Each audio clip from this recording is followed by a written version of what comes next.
Salut, c'est Jean-Charles. Non, pardon. Faut pas que je dise ça. Salut à tous, c'est Copy Comique.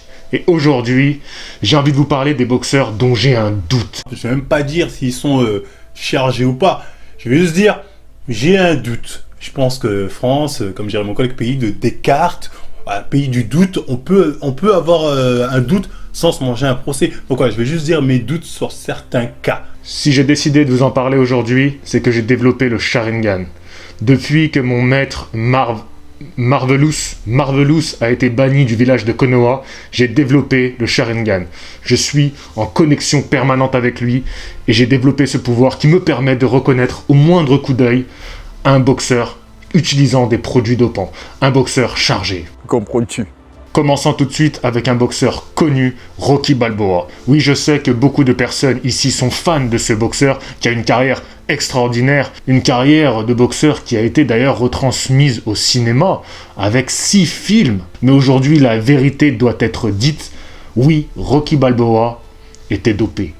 Et ça, il n'y en a aucun doute quand on voit l'évolution de son physique à travers les années. Bien que dans le film contre le Russe, on cherche à vous faire croire le contraire. On vous fait croire que lui s'entraîne de manière naturelle, en pleine nature, dans la neige, alors que le Russe, lui, se pique. Mais c'est faux. Je peux vous dire que mon œil l'a repéré. J'ai un doute également pour le boxeur Anthony Joshua. C'est un boxeur qui n'est pas très connu dans le monde de la boxe, peut-être un petit peu plus en Angleterre, mais je tenais à en parler sur cette chaîne. Ce boxeur-là est comparé par certains à Broly. Pourquoi Broly? Car sa masse musculaire est énormissime.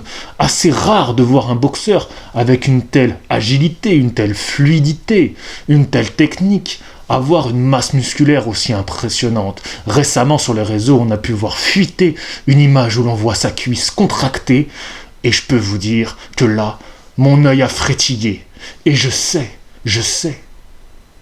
Mais je n'en dirai pas plus. Je ne veux pas m'attirer de problèmes sur cette chaîne. On peut avoir un doute sans se manger un procès. Le boxeur auquel je vais passer maintenant, bien que son époque soit révolue, je peux vous dire que le doute est grand.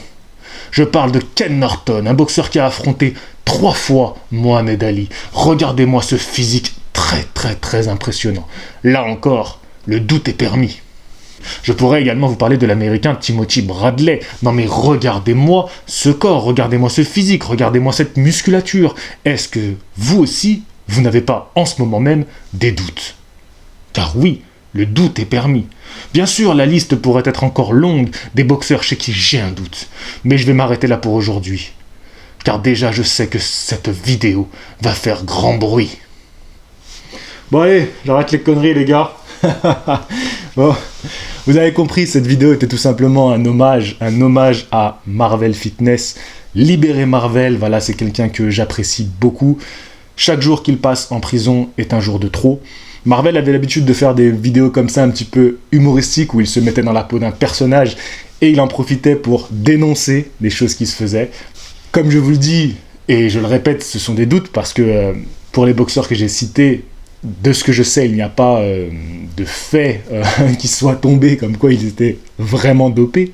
Je crois bien pour tous, hein, mais voilà, vous me direz dans les commentaires si je me suis trompé, mais bon, à part Stallone, hein, bien sûr, qui est un acteur.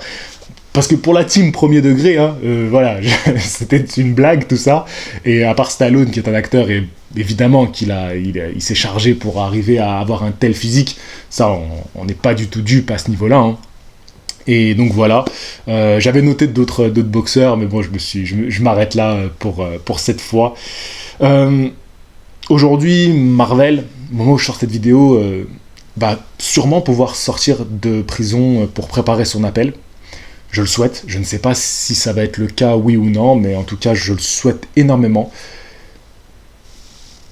Free Marvel, je le soutiens de tout cœur, et je continue à le soutenir. Je tiens aussi à vous envoyer vers une chaîne YouTube qui s'appelle Podcast La Voix du Changement, qui a fait toute une série de podcasts sur cette affaire-là. Et cette série m'a beaucoup enrichi, personnellement, dans ma vie. Parce qu'il faut savoir que je suis très peiné par cette affaire. Je ne vais pas en parler plus longtemps, voilà. J'essaie de vous faire rire, je ne vais pas essayer maintenant de vous dégoûter. Voilà, mais essayons de rester indignés, d'essayer de rester révoltés. contre cette affaire.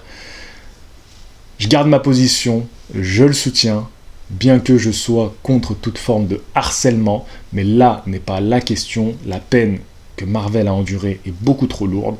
Et je tiens à finir par cette phrase extraite d'un titre de Médine, le titre Voltaire. Médine nous dit « Je préfère regretter mes discours plutôt que de regretter mes silences ».